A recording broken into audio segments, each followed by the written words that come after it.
News India, मैं हूं आपके साथ तन्वी सक्सेना। रुक करेंगे खबरों का, लेकिन उससे पहले एक नजर डालते हैं इस वक्त की हेडलाइंस पर। PM Modi Bharat young leaders dialogue में होंगे शामिल। देश भर से 3000 युवाओं को करेंगे संबोधित। भारत मंडपम में चल आयोजन। शिरडी में आज से बीजेपी का सम्मेलन। जेपी नड्डा और गृह अमित शाह के साथ मौजूद रहेंगे कई बड़े नेता। दिल्ली विधानसभा चुनाव के लिए बीजेपी की दूसरी लिस्ट जारी। 29 उम्मीदवारों के नामों की हुई घोषणा। कन्नौज स्टेशन पर निर्माणाधीन वेटिंग हॉल गिरा। बल्ली लगाने से गिरता दिखा लेंटर। मलबे से निकाले गए 23 मजदूर। मामले में रेलवे ने दिए जांच के आदेश। कोरोना वायरस जैसे एचएमपीवी के देश में 16 केस। असम में 10 महीने का बच्चा मिला पॉजिटिव। गुजरात में सबसे ज्यादा 4, महाराष्ट्र में 3 मामले आए सामने। 18 राज्यों में घने कोहरे का अलर्ट। हिमाचल के ताबों में पारा -10.2 डिग्री सेल्सियस। आप देख रहे हैं के न्यूज, खबरों का सारथी। और चलिए अब रुक करते हैं खबरों का। बुलेटिन की शुरुआत करते हैं लखनऊ की खबर से। लखनऊ से खबर आपको बता रहे हैं, जहां प्रदेश मुख्यालय पर आज से शुरू पैनल स्कैनिंग। ये बड़ी खबर आपको लखनऊ से बता रहे हैं, जहां जिला अध्यक्ष के लिए 3000 से ज्यादा दावेदारी। से आए नाम के पैनल की स्कैनिंग। बड़ी खबर आपको बता रहे हैं, ब्रज कानपुर काशी क्षेत्र पर आज होगी स्कैनिंग। अवध, पश्चिम बाग, गोरखपुर पर कल मंथन होगा। ये बड़ी खबर आपको लखनऊ से बता रहे हैं। 3 क्षेत्र की स्कैनिंग बैठकर आज और कल। अयोध्या, हापुड़ सहित कई जिलों में चुनाव नहीं। भाजपा अनंतपुर में चढ़ा हुआ है सियासी पारा।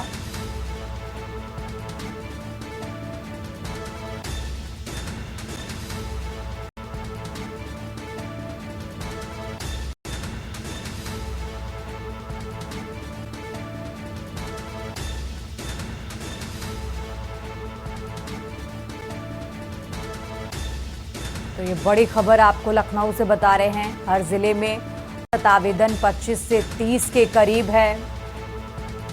प्रदेश मुख्यालय पर आज से शुरू पैनल स्कैनिंग। ये बड़ी खबर आपको बता रहे हैं।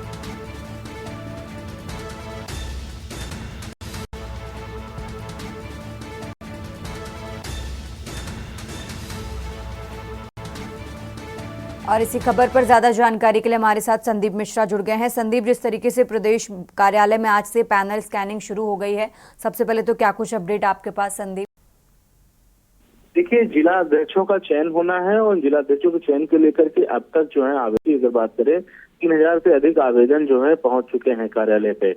ऐसे में आज जो है स्कैनिंग होनी है, वो ब्रज और कानपुर काशी क्षेत्र की आज की स्कैनिंग होनी है। और कल की अगर बात कर ले तो अवध, पश्चिम और इसके साथ साथ जो है गोरखपुर में पे मंथन किया जाएगा। यानी कि 3 क्षेत्रों की स्कैनिंग बैठक आज और कल 2 दिनों में होनी है, क्योंकि 3 भागों में जिस तरीके से मंडल में बांटा गया है उत्तर प्रदेश को, तो इसी मंडल के आधार पर स्कैनिंग होगी। यानी कि अगर बात करें तो एक क्षेत्र में लगभग 20 से एक जिले में 20 और 30 के आसपास जो है आवेदन जो है अब तक पहुंच चुके हैं। यानी कि कहीं न कहीं जिला अध्यक्षों की जो एक लिस्ट है उसमें भारी भरकम जो है इस बार जो है आवेदन हुए हैं। तो ऐसे में अब जो है एक बार फिर से जो है सियासी पारा जो है तेज हो चुका है।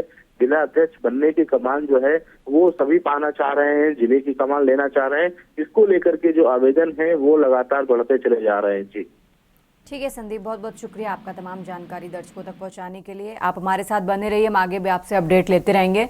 और ये बड़ी खबर आपको लखनऊ से बता रहे हैं, 3 क्षेत्र की स्कैनिंग बैठक आज और कल। ये बड़ी खबर राजधानी लखनऊ से आपको बता रहे हैं। अयोध्या, हापुड़ सहित कई जिलों में चुनाव नहीं। भाजपा के अनंतपुर में चढ़ा हुआ है सियासी पारा। ये बड़ी खबर आपको लखनऊ से बता रहे हैं। जिला अध्यक्षों के लिए नामांकन प्रक्रिया पूरी हुई। प्रदेश के करीब 90 संगठनात्मक जिलों में प्रक्रिया पूरी गई है। जिला अध्यक्षों के लिए नामांकन की प्रक्रिया पूरी। और चलिए खबरों में आगे बढ़ते हैं। एक और बड़ी खबर आपको बता रहे हैं, जहां कम भूमि पर निर्माण की मिलेगी अनुमति। ये बड़ी खबर आपको लखनऊ से बता रहे हैं, जहां group housing, hospital, guest house बनाने की अनुमति मिलेगी।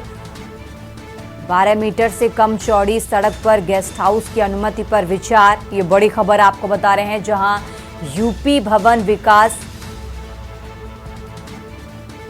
किया जाएगा प्रावधान।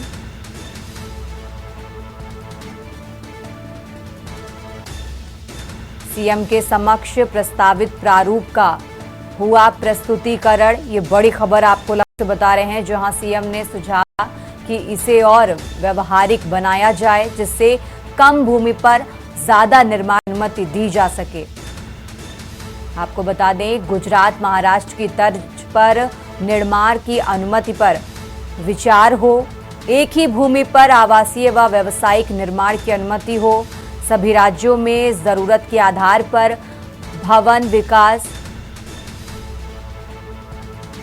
उपविधि को तैयार। प्रदेश की अर्थव्यवस्था को 1 ट्रिलियन बनाना चाहते हैं मुख्यमंत्री। लखनऊ से खबर आपको बता रहे हैं।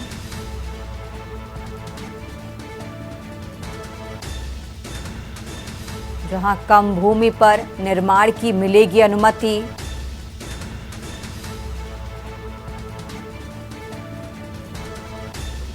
लखनऊ से बड़ी खबर आपको बता रहे हैं।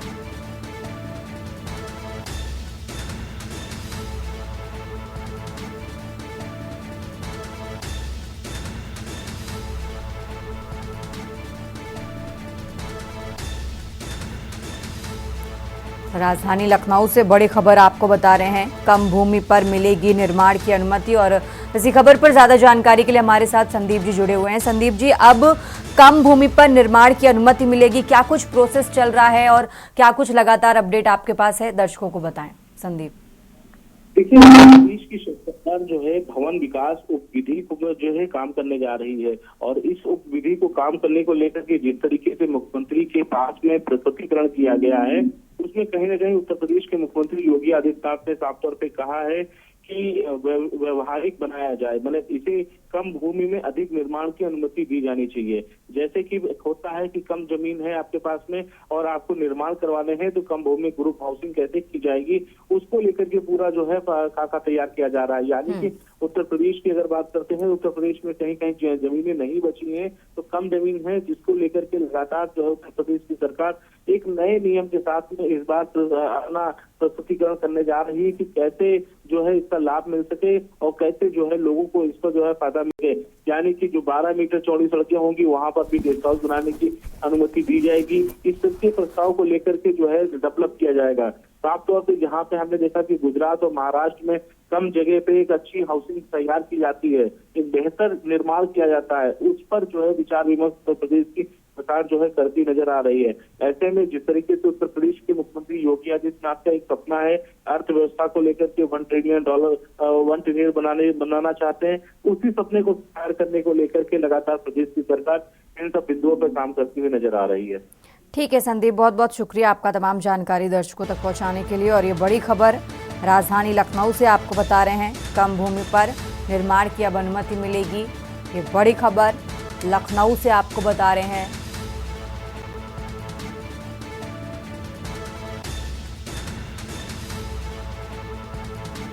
Group housing, hospital, guest house बनाने की मिलेगी अनुमति। 12 मीटर से कम चौड़ी सड़क पर गेस्ट हाउस की अनुमति पर विचार किया जा रहा है। युवा विकास उपविधि में किया जाएगा इसका प्रस्ताव। ये बड़ी खबर आपको लखनऊ से बता रहे हैं।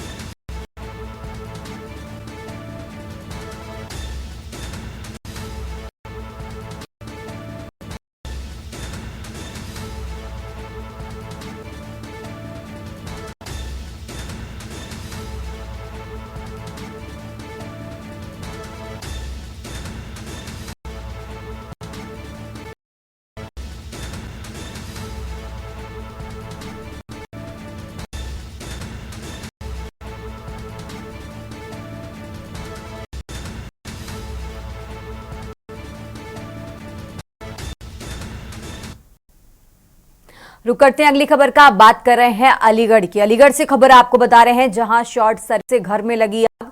घर में आग लगने से एक बच्चा झुलसा। अलीगढ़ से खबर आपको बता रहे हैं, जहां पावर कट होने के बाद आई लाइट से शॉर्ट सर्किट हुआ। दंपति ने 2 बच्चों को बामुश्किल बाहर निकाला। सो रहा सबसे छोटा बच्चा आग की चपेट में आया। अलीगढ़ से खबर आपको बता रहे हैं, जहां फिलहाल परिजन बच्चे को लेकर जिला अस्पताल पहुंचे। रोरावर थाना इलाके की नीवरी की ये घटना आपको बता रहे हैं। अलीगढ़ से खबर आपको बता रहे हैं।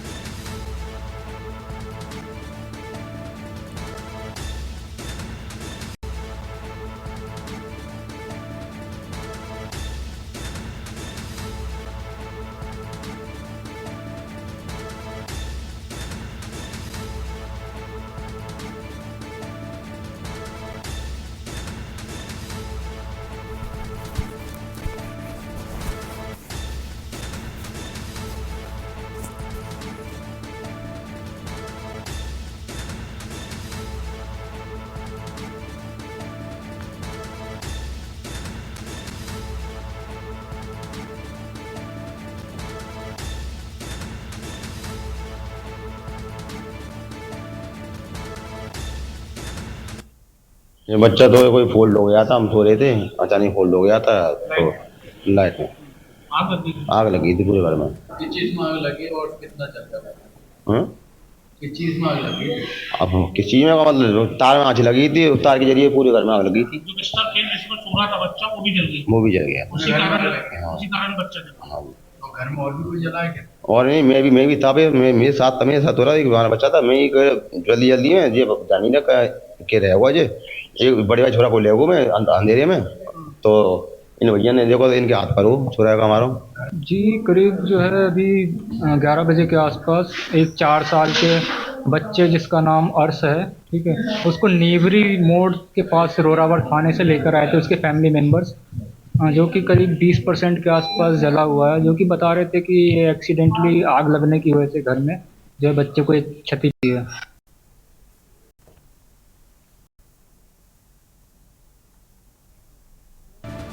और इसी खबर पर ज्यादा जानकारी के लिए हमारे साथ संवाददाता अनिल हमारे साथ जो है, तरीके से जानकारी मिल रही है। शॉर्ट सर्किट की वजह से घर में आग लग गई है, एक बच्चा झुलसा है। फिलहाल बच्चे की क्या स्थिति है, कहाँ इलाज चल रहा है, क्या कुछ अपडेट आपके पास अनिल? देखिए तन्वी, बिल्कुल मैं आपको बता अलीगढ़ के रोरावर थाने के नीवरी गांव का मामला है, जहां जिस तरह से देर रात बारिश हुई थी, बारिश की वजह से शॉर्ट सर्किट की वजह से अचानक आग लगी और आग लगने से एक बच्चा, बात की जाए तो बुरी तरह से झुलस गया। हालांकि जो 2 बच्चे थे, जिस तरह से आग लगी तो जो घर के बच्चे के पिता ने 2 बच्चों को बचा लिया। हालांकि जो सबसे छोटा बच्चा था वो उसको नहीं बचा पाया और वो आग की चपेट में आने से काफी जल गया। हालांकि नजदीकी जो सीएचसी है उसमें उसके लिए इलाज के लिए भर्ती कराया गया, लेकिन जब डॉक्टरों ने जब उसकी हालत को देखा तो उसके हालत को देखते हुए उन्हें अलीगढ़ मेडिकल सेंटर रेफर कर दिया गया है। हालांकि जो बच्चे की जो हालत बताई जा रही है नाजुक बताई जा रही है। हालांकि जो डॉक्टरों का कहना है कि इसका जो इलाज है कई दिन तक चलेगा, लेकिन जिस तरह से जो शॉर्ट सर्किट के कारण जो आग लगी किया तो जिस तरह से परिवार है, जो परिवार बहुत ही गरीब परिवार है और गरीब परिवार होने के साथ जो वहाँ के जो स्थानीय लोगों ने हालांकि आग पर काबू पाया तो फायर टीम तो गाड़ी भी पहुंची थी उसको लेकर। अगर बात की जाए तो जो बच्चे की हालत नाजुक बनी हुई है। हालांकि 2 बच्चों को बचा लिया गया है और डॉक्टरों का जो कहना है इसको मेडिकल सेंटर भेज दिया गया है। मेडिकल में बच्चे का इलाज चला रहा है। ठीक है अनिल, बहुत बहुत शुक्रिया आपका तमाम जानकारी साझा करने के लिए। और ये बड़ी खबर आपको अलीगढ़ से बता रहे हैं, अलीगढ़ से अहम जानकारी आपको बता रहे हैं। फिलहाल बच्चे को जिला अस्पताल लेकर परिजन पहुंचे हैं, जहां उसका इलाज चल रहा है। रोरावर थाना इलाके की नीवरी की ये घटना आपको बता रहे हैं, जहां शॉर्ट सर्किट की वजह से घर में आग लगी।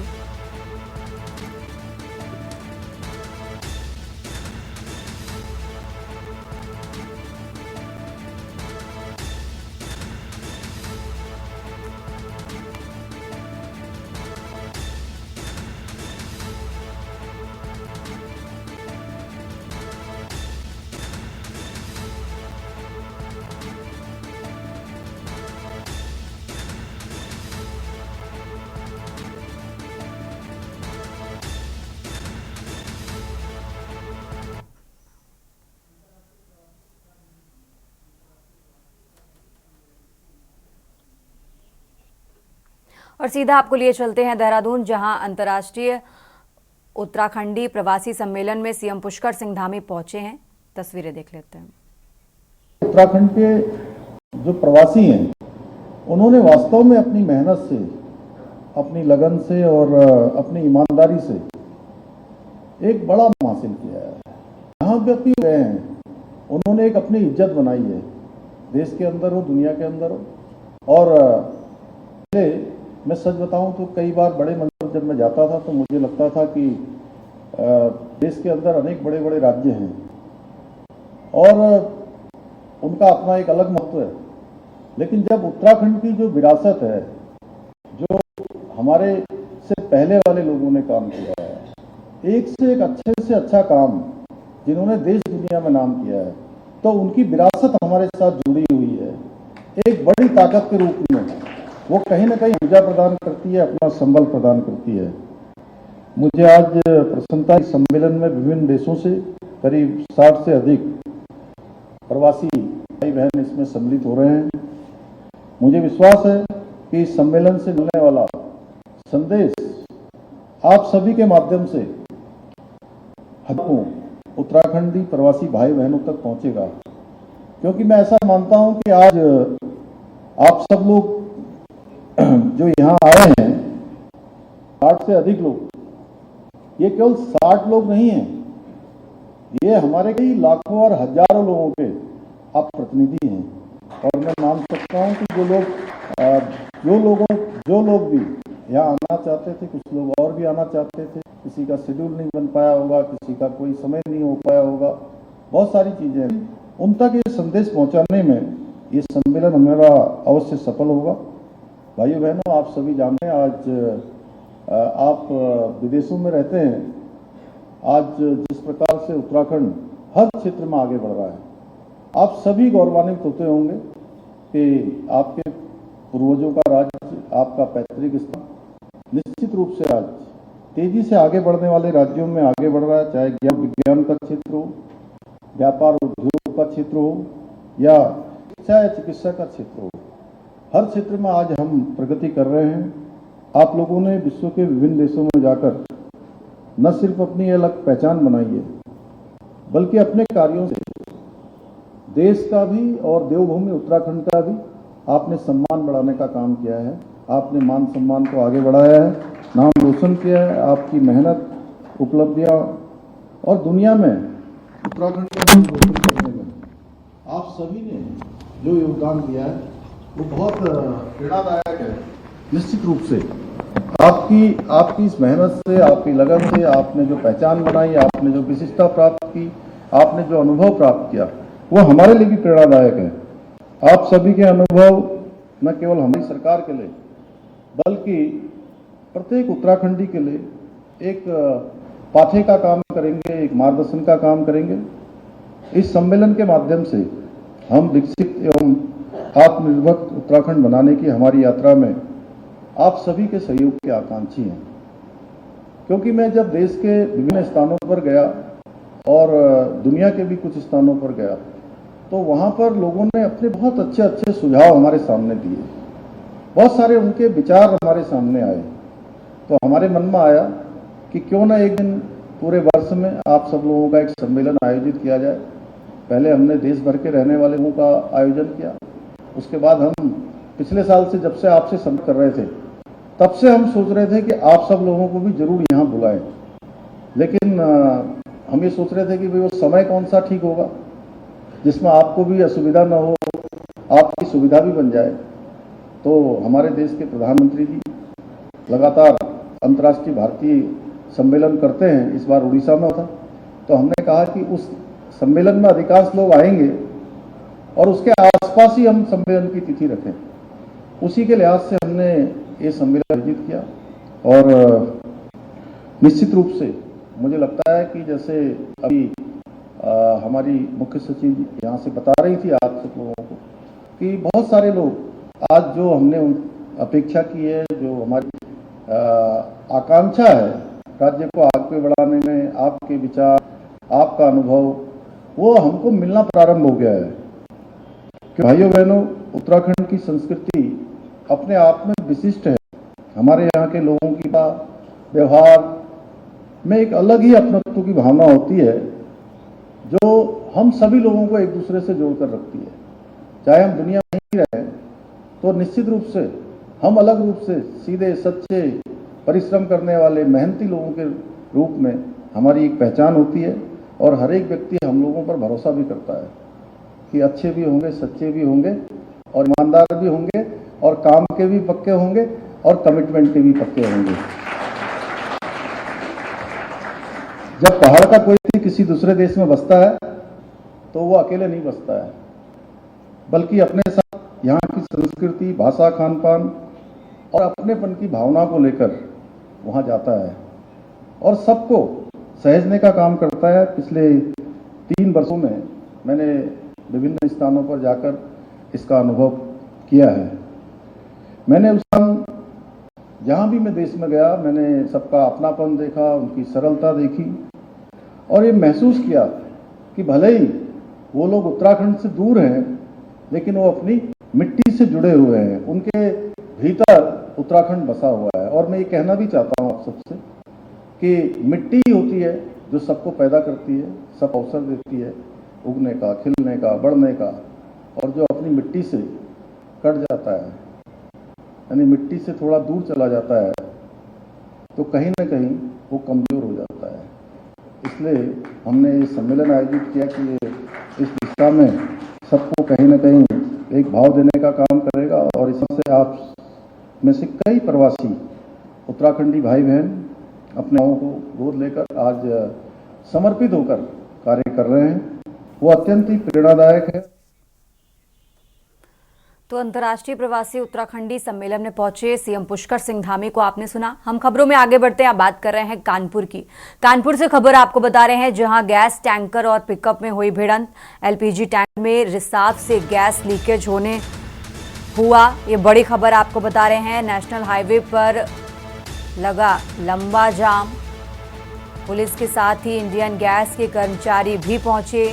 कोई हताहत नहीं हुआ और फिलहाल राहत व बचाव काम जारी है। नेशनल हाईवे 2 पर शकरपुर मंडी के पास ये घटना हुई। कानपुर से खबर आपको बता रहे हैं।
खबरों में आगे बढ़ते हैं, अब बात कर रहे हैं सोनभद्र की। सोनभद्र से खबर आपको बता रहे हैं, जहां जनपद में आया लव जिहाद का मामला।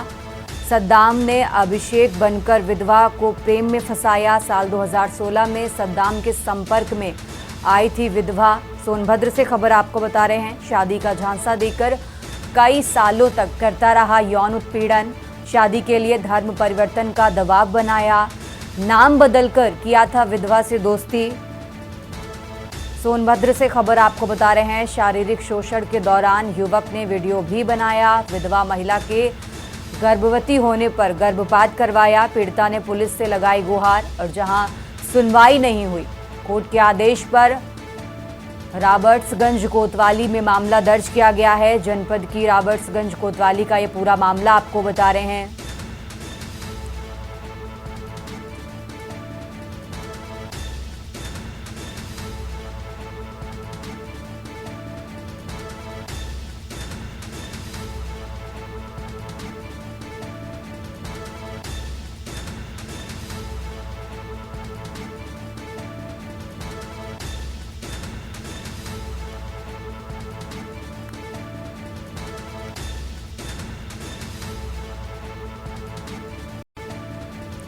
और इसी खबर पर ज्यादा जानकारी के लिए अरविंद दुबे हमारे साथ जुड़ गए हैं। अरविंद, जिस तरीके से जानकारी मिल रही है कि सोनभद्र में लव जिहाद का मामला सामने आया है, नाम बदलकर युवक ने युवती को फंसाया, फिलहाल इस मामले में क्या कुछ कार्रवाई की गई है?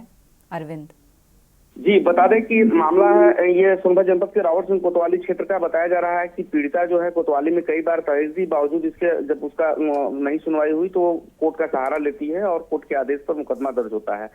सद्दाम जो है अभिषेक बनकर महिला के साथ यौन उत्पीड़न करता है। रावत सिंह कोतवाली क्षेत्र के युवक ने पहचान छिपाकर पहले विधवा से दोस्ती करता है, फिर शादी का झांसा देकर उसके साथ दुष्कर्म किया। पीड़ित गर्भवती हुई तो गर्भपात भी कराया। पहचान उजागर होने पर अब धर्म परिवर्तन कर दबाव बना रहा है। कोर्ट के आदेश पर पुलिस ने आरोपी के खिलाफ मुकदमा दर्ज बहाल कर लिया है। रावत सिंह कोतवाली क्षेत्र के एक गांव का निवासी युवती है जो शादी घोरावल कोतवाली क्षेत्र में हुई थी। उसे एक बेटा भी हुआ था, मगर उसे कुछ महीने बाद ही दिसंबर 2013 में पति की दुर्घटना में मौत हो गई थी, जो जानकारी मिल सकी अभी तक। इसके बाद अधिकांश समय मायके में वो रहने लगी थी। वर्ष 2016 में वो रावत सिंह कोतवाली क्षेत्र में ही स्थित मौसी के घर आई थी। इसी दौरान उसका संपर्क एक युवक से हुआ जिसने अपना नाम अभिषेक बताया था। दोनों के बीच फोन पर बातचीत होने लगी। आरोप है कि अभिषेक ने प्रेम जाल में फंसाकर शादी का झांसा दिया और दुष्कर्म किया। इसी दौरान उसका वीडियो भी बना लिया, फिर वीडियो दिखाकर उसने धमकाने लगा। अब लगातार महिला का यौन शोषण करता रहा। इस बीच वह गर्भवती हुई तो उसका गर्भपात भी करा दिया। बाद में महिला को पता चला कि अभिषेक का असली नाम सद्दाम है। जी ठीक है अरविंद, बहुत बहुत शुक्रिया आपका तमाम अपडेट दर्शकों तक पहुंचाने के लिए। और ये बड़ी खबर आपको सोनभद्र से बता रहे हैं। सोनभद्र से अहम जानकारी आपको बता रहे हैं, जहां रॉबर्ट्सगंज कोतवाली का ये पूरा मामला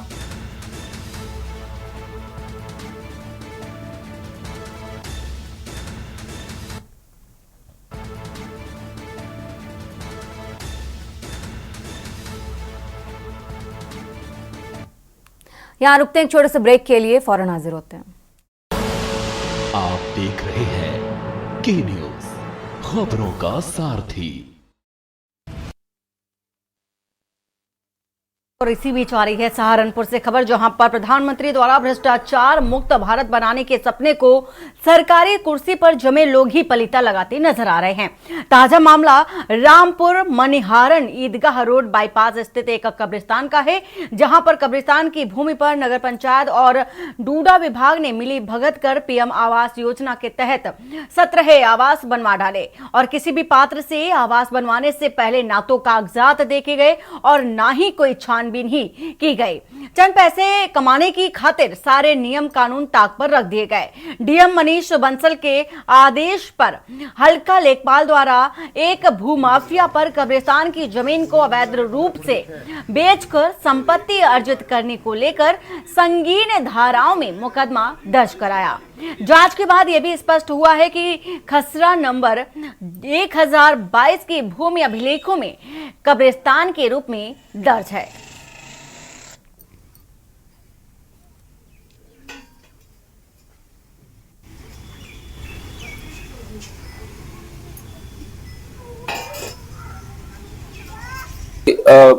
भू माफियाओं के विरुद्ध प्रभावी कार्रवाई करने के लगातार निर्देश दिए जाते रहते हैं। इसी के तहत रामपुर मनिहारन का एक प्रकरण सामने आया था, जिसमें जो ग्राम समाज की भूमि होती है उस पर कुछ असामाजिक तत्वों ने वहां पर कॉलोनी काटने का प्रयास किया था और कुछ लोगों को वहां पर पैसा लेकर वहां पर भूमि आवंटन की गई थी। इसकी एक शिकायत संज्ञान में आई, इसकी जानकारी हुई तो इसमें एक टीम गठित की गई। ये जानकारी मिली कि उसमें कुछ लोग जो हैं वो इन्वॉल्व हैं, उनके खिलाफ मुकदमा दर्ज करवाया गया है रामपुर थाने में। और साथ ही साथ उस अवैध कॉलोनी के ध्वस्तीकरण के लिए और वहां से अवैध कब्जा हटाने के लिए नियमानुसार कार्रवाई शुरू कर दी गई। कितने लोगों के खिलाफ मुकदमा? देखिए, इसमें मुख्य एक आरोपी है, जिसमें जो ये बड़ी दिलचस्प बात है कि वो खुद इसमें शिकायत करता भी था, लेकिन बाद में ये तथ्य आया कि वो व्यक्ति खुद ही इसमें इन्वॉल्व था और बाद में जिन लोगों को उसने भूमि आवंटन की थी उनके साथ कुछ लेन देन को लेकर विवाद के कारण ही वो शिकायतें कर रहा था। लेकिन जब ये संज्ञान में आया कि वो स्वयं भी इसमें इन्वॉल्व है तो उसको मुख्य आरोपी बनाते हुए अन्य जो सभी अवैध अतिक्रमण करता है उनके खिलाफ कार्रवाई की।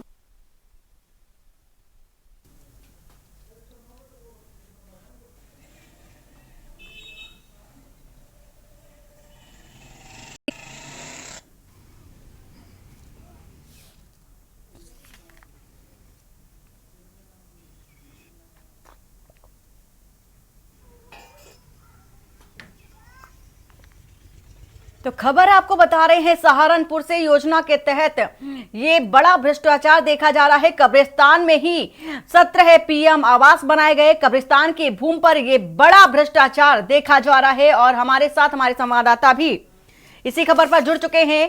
जिस तरह से ये पूरी जो तस्वीर है निकलकर सामने आई है सहारनपुर से, ये तस्वीर भी दिखा रहे हैं आपको।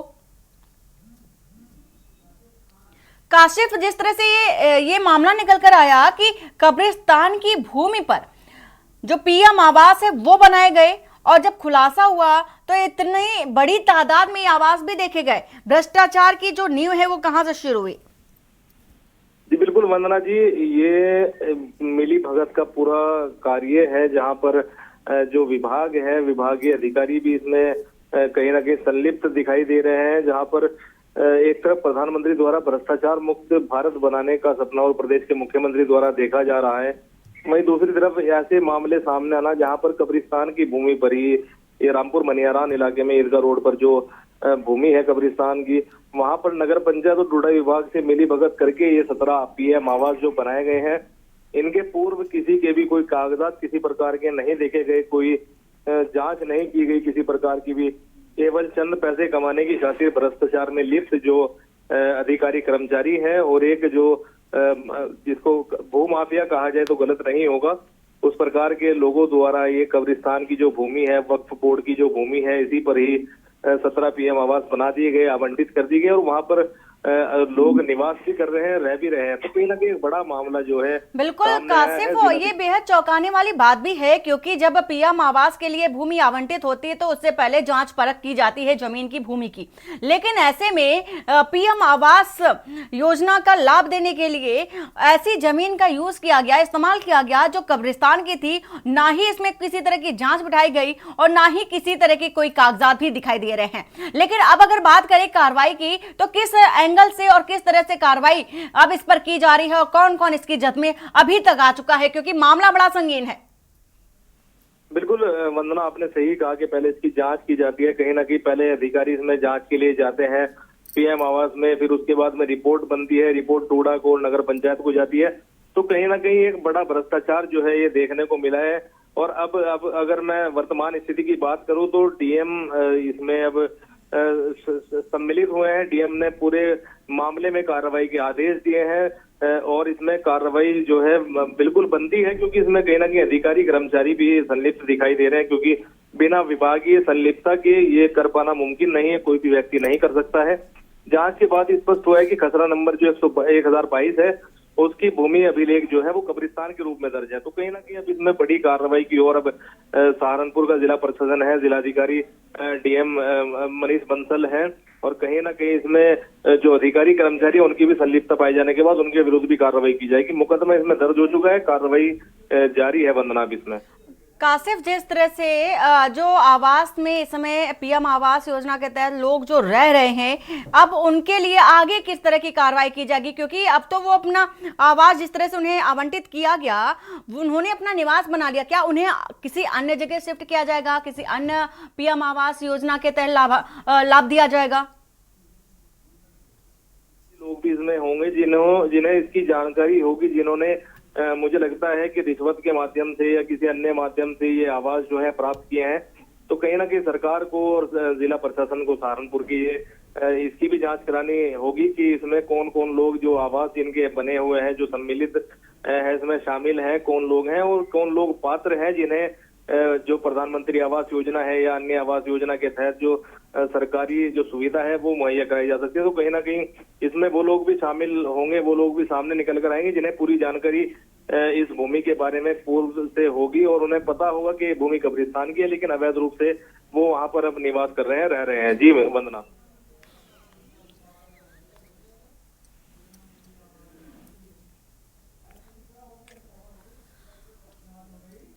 बिल्कुल कासिफ, पूरी जानकारी देने के लिए आपका शुक्रिया। सहारनपुर से खबर और तस्वीर भी आपको दिखा रहे हैं। कब्रिस्तान की भूमि पर पीएम आवास योजना जो कि लाभार्थियों को दिया जाता है जिनके पास आवास नहीं होता, लेकिन ऐसे में बड़ा सवाल यही है कि कब्रिस्तान की भूमि पर पीएम आवास योजना का जो लाभ है वो तो देने की बात तो आई ही है, लेकिन जमीन कैसे आवंटित होगी, भूमि कैसे आवंटित कर दी गई, ये बड़ा सवाल बन जाता है। और इसी बीच बदायूं से बता देते हैं आपको खबर। बदायूं से आ रही है खबर, के न्यूज की खबर का ये दमदार असर देखा जा रहा है बदायूं में। और डीएम ने गौवंशों की मौतों पर एक बड़ी कार्रवाई की है। तो के न्यूज की खबर का ये बड़ा असर आपको बता रहे हैं। गौशाला में हो रही गौवंशों की मौतों का ये पूरा मामला है और के न्यूज ने प्रमुखता से इस खबर को दिखाया था। खबर दिखाने के बाद ये एक्शन भी देखा जा रहा है, कार्रवाई चूंकि अब देखी जा रही है। खबर चलते ही सीवीओ से अब देखा जा रहा है कि बड़ी कार्रवाई, प्रधान सहित 4 पर एफआईआर दर्ज करने के निर्देश भी दिए गए हैं, क्योंकि लगातार के न्यूज इस पर बना हुआ था, इस खबर पर बना हुआ था। गौवंशों की निरंतर मौतों को लेकर के न्यूज ने एक मुहिम चलाई और इसका असर भी देखा जा रहा है। जवाबदेही में लापरवाही में सचिव को निलंबित भी कर दिया गया है। तो इस बीच ये बड़ी खबर बदायूं से सीवीओ निरीक्षण के बाद डीएम ने कार्रवाई के आदेश जारी किए हैं। गौवंशों को नोच नोच करके कुत्ते खा रहे थे, इस खबर को के न्यूज ने प्रमुखता के साथ दिखाया था। तो बड़ी खबर आपको बता रहे हैं इस वक्त की बदायूं से आपको एक बड़ी खबर, उसावा ब्लॉक के ग्राम रिजौला गौशाला का पूरा मामला, जहां पर के न्यूज ने पूरी दमखम के साथ इस खबर को उठाया और जो प्रशासनिक अमले की लापरवाही है उसको उजागर करते हुए ये खबर दिखाई और चूंकि असर भी देखा जा रहा है। रितेश चौहान इसी खबर पर है। रितेश, जिस तरह से देखा जा रहा है कि बदायूं में जिस तरह से गौशालाओं में और गौवंशों की जो मौतें हो रही थी, कुत्ते गौवंशों को नोच नोच करके खा रहे थे, इस खबर को के न्यूज ने बराबर दिखाया है और उसका असर भी अब देखा जा रहा है। देखिए, बिल्कुल मैं आपको बता दूं, पूरा मामला जो है जनपद बदायूं को लगातार जो गौशालाओं में मौतें हो रही हैं, जिसको लेकर हमारे चैनल ने लगातार प्रमुखता से खबर दिखाई थी, लगातार डिबेटें चल रही थी, जिसको लेकर शासन से आदेश किया गया था, जिसके बाद डीएम को आदेश आने के बाद डीएम ने सीवीओ को मौके पर भेजा था, जहां पर गौशाला की लापरवाही पाई गई थी। उसके संबंध में हम बता दें, ब्लॉक जो उसावा है, उसावा ब्लॉक के अंतर्गत आती है ग्राम पंचायत रिजौला, जहाँ की गौशाला का पूरा मामला था और लगातार सीवीओ निरीक्षण करने के बाद जहाँ पर लापरवाहियां पाई गई थी, उसके बाद सीवीओ ने जो है रिपोर्ट बना कर दी है डीएम को। डीएम के आदेश पर लगातार कार्रवाई की गई। यहाँ पर 3 केयरटेकर समेत एक सचिव जो है उसको तत्काल प्रभाव से निलंबित किया गया है, डीएम ने किया है, और प्रधान पर 3 जो केयरटेकर हैं उन पर लगातार जो एफआईआर की संस्तुति दी गई और हो सकता है कि शाम तक इसमें एफआईआर हो जाए। जी बिल्कुल रितेश, और लेकिन ये बड़ा सवाल है भी अभी तक बना हुआ है कि जिस तरह से गौशालाओं की स्थिति भी बेहद दुर्गम कह सकते हैं, दुर्गति देखी गई गौशालाओं में, लेकिन ना जाने कितना बजट पास हो जाता है गौशाला को लेकर के, लेकिन जो तस्वीर निकल कर आती है सामने वो बेहद चौंका देने वाली होती है। तो गौशालाओं की अगर स्थिति की बात करें तो वहां पर किस तरह की कार्रवाई देखी जा रही है? देखिए, बिल्कुल अगर गौशालाओं की बात की जाए तो लगातार जनपद में 3 से गौशालाओं की जो हालत थी वो हमारे चैनल में दिखाई थी। लगातार इससे पहले भी हमारा चैनल जो लगातार डिबेट कर रहा था, खबरें दिखा रहा था के तौर पर, और पशुधन मंत्री ने इसका संज्ञान भी लिया था। फिलहाल पिछले दिनों में सीवीओ को आदेश दिए थे कार्रवाई करने की, कार्रवाई किसी कारणवश नहीं हो पाई थी, जो लापरवाही उन्होंने। लेकिन जब हमारे चैनल ने फिर इसको उठाया, इस मुद्दे को दिखाया, उसके बाद शासन से जो निर्देश दिए गए डीएम के लिए, डीएम के आदेश पर कार्रवाई की गई है। लगातार जो एफआईआर की बात करें, लगातार 3 केयरटेकर हैं और उसमें एक जो सचिव होता है ग्राम पंचायत विकास की, उस पर कार्रवाई की गई है और जो ग्राम प्रधान है उस पर भी एफआईआर की निर्देश दिए गए। जी बहुत शुक्रिया रितेश पूरी जानकारी साझा करने के लिए। खबर बदायूं से उसावा ब्लॉक के ग्राम का ये पूरा मामला, के न्यूज ने इस खबर को पूरी दमदार पूरे प्रमुखता के साथ इस खबर को उजागर किया, दिखाया और जो लापरवाही है उसको भी उजागर करते हुए ये खबर पर अब कार्रवाई भी देखी जा रही है। दमदार असर के न्यूज की खबर का देखा जा रहा है। बदायूं में गौशालाओं में हो रही गौवंशों की मौतों का ये पूरा मामला है। के न्यूज ने प्रमुखता से खबर दिखाई, जिसका असर भी देखा गया।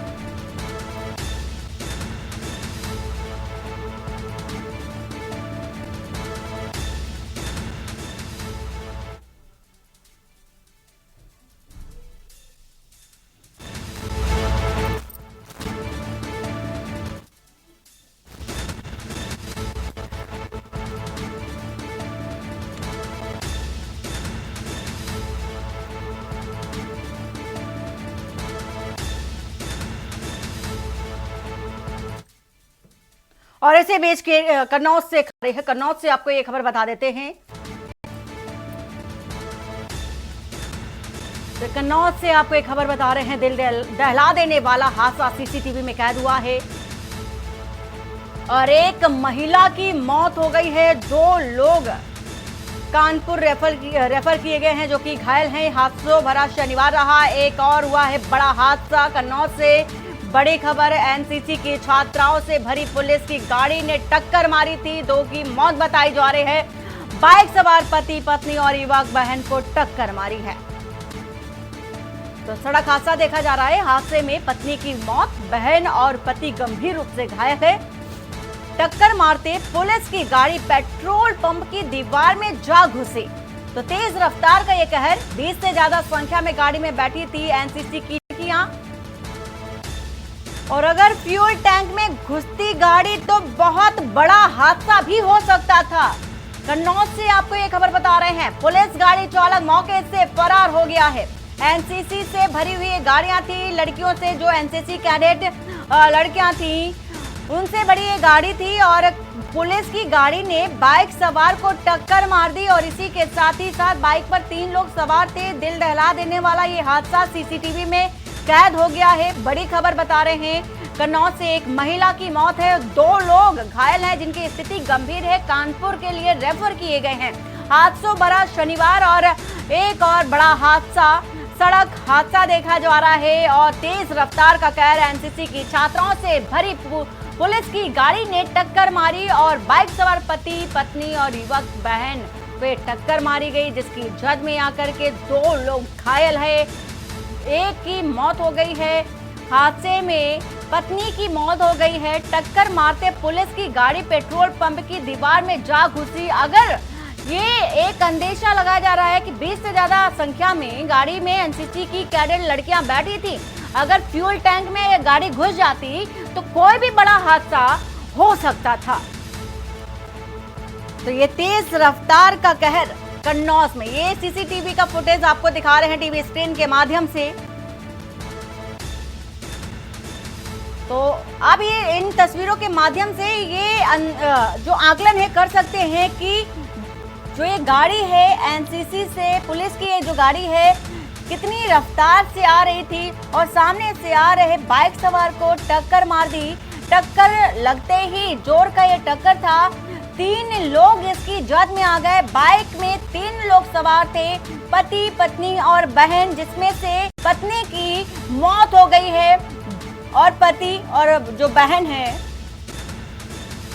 गंभीर रूप से घायल है और उसे कानपुर के लिए रेफर कर दिया गया है। हादसे में ये बड़ा हादसा कन्नौज से सीसीटीवी पे आप रहे हैं टीवी के जरिए और इसी के साथ ही कन्नौज से एक खबर।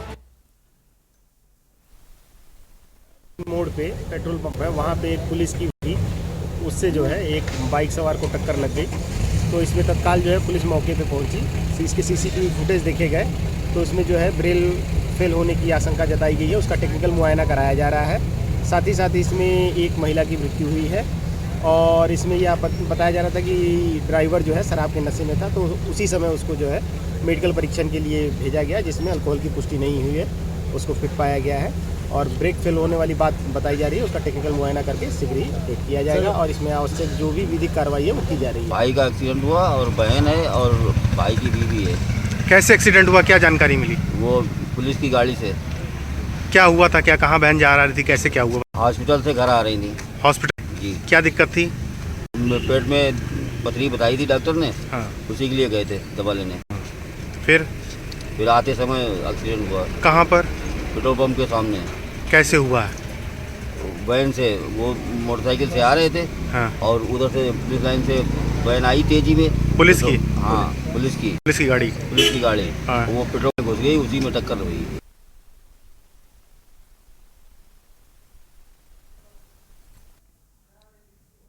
रायबरेली से आ रही है खबर बता देते हैं आपको। रायबरेली से महाकुंभ जाने वाले श्रद्धालुओं को राहत भरी ये खबर आपको बता रहे हैं।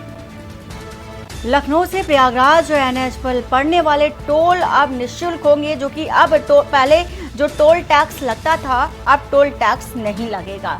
महाकुंभ के दौरान जितने दिन महाकुंभ चलेगा, आयोजित होगा, टोल टैक्स निःशुल्क रहेगा। श्रद्धालुओं को आवागमन में किसी तरह से कोई समस्या ना हो, इसको लेकर के यूपी सरकार ने ये बड़ा कदम उठाया है। टोल प्लाजा में बने टोल टैक्स जो कि लगता था वो अब निःशुल्क रहेगा। टोल प्लाजा में लगे बैरियर को भी हटा दिया गया है। तो श्रद्धालुओं ने सरकार का आभार भी व्यक्त किया है। महाकुंभ जाने वाले श्रद्धालुओं को राहत भरी ये खबर आपको बता रहे हैं रायबरेली से और लखनऊ से प्रयागराज नेशनल हाईवे पर पड़ने वाले जितने भी टोल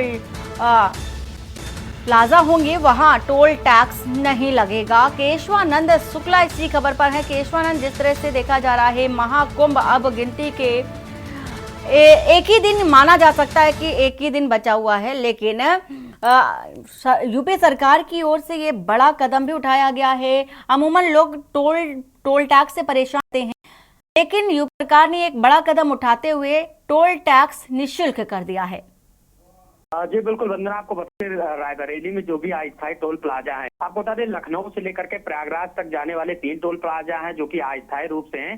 उनमें अब किसी भी प्रकार के टोल नहीं लिए जाएंगे, क्योंकि जो प्रयागराज में होने वाले महाकुंभ को लेकर के जो श्रद्धालु हैं वो आज से ही जाना शुरू कर देंगे। दूर दराज से श्रद्धालु आएंगे तो लखनऊ और प्रयागराज के बीच में रायबरेली होता है, तो यहाँ पे 3 टोल प्लाजा अस्थायी रूप से हैं जिन्हें पूरी तरह से बंद कर दिया गया है, निःशुल्क कर दिया गया है। जो क्योंकि जो श्रद्धालु आएंगे उनकी देखा जाता था कि अधिक जो टोल प्लाजा होता है उस पे टोल चुकाना होता है, जिससे श्रद्धालुओं की काफी दिक्कतों का सामना करना पड़ता है। उसको देखते हुए जो है टोल प्लाजा को निःशुल्क कर दिया गया है, ताकि जो श्रद्धालु हैं उनकी जेबें ढीली ना हो सके। उसको लेकर के सरकार का एक बड़ा फैसला है, जिससे लोगों को काफी राहत देखने को मिल रही है। वहीं आज से ही देखा जाएगा कि दूर दराज से श्रद्धालु जो प्रयागराज के लिए रवाना होंगे, जिनको लेकर के जिला प्रशासन की तरफ से भी पूरी व्यवस्थाएं करा ली गई है। वंदना। बिल्कुल ईश्वरानंद, पूरी जानकारी देने के लिए आपका शुक्रिया। खबर बता रहे हैं रायबरेली से इटौरा और प्रयागराज का अंधियारी टोल प्लाजा भी निःशुल्क हुआ है। महाकुंभ चलने तक अस्थायी तौर पर टोल टैक्स निःशुल्क रहेगा। प्रयागराज में होने वाले कल से महाकुंभ की शुरुआत हो रही, वहीं देखा जाएगा कि आज से श्रद्धालु शुरू कर देंगे। वहीं देखा गया है कि लखनऊ से लेकर के प्रयागराज आने वाले जो भी अस्थायी टोल उनमें टोल को लेना बंद कर दिया गया है, क्योंकि जो श्रद्धालु जाएंगे दूर दराज से श्रद्धालु लखनऊ से प्रयागराज जाएंगे, उन्हें किसी भी दिक्कतें ना हो सके, उसको लेकर के ये व्यवस्थाएं की गई हैं। समय मौजूद है रायबरेली जिले के ऊंचा टोल के पास ये अस्थायी टोल प्लाजा है, जहां पर से श्रद्धालुओं का आवागमन होगा। ये जो रास्ता है लखनऊ से लेकर के प्रयागराज जाता है, जहां पे किसी भी प्रकार की श्रद्धालुओं को दिक्कतें ना हो सके।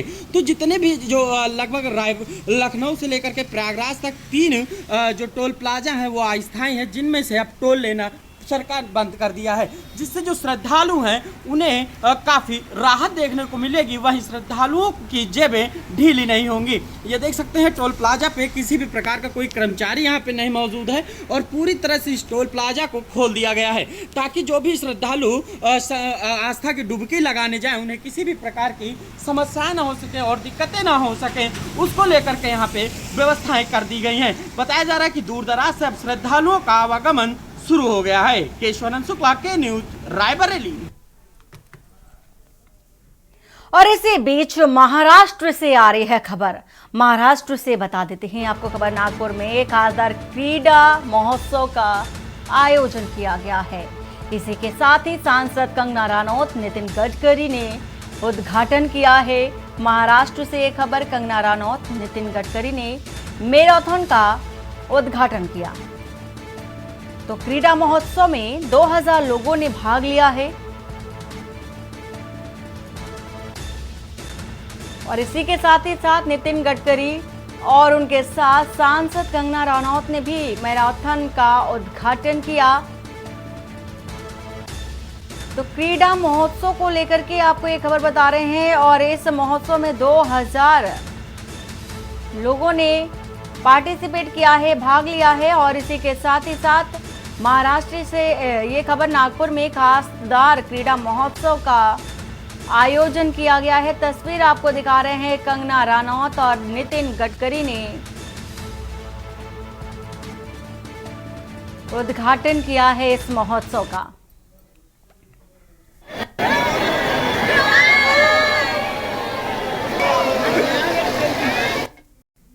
और बुलेटिन फिलहाल इतना ही। बाकी की खबरों के लिए बने रहिए आपके न्यूज इंडिया के साथ।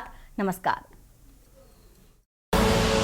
आप देख रहे हैं के न्यूज, खबरों का सारथी।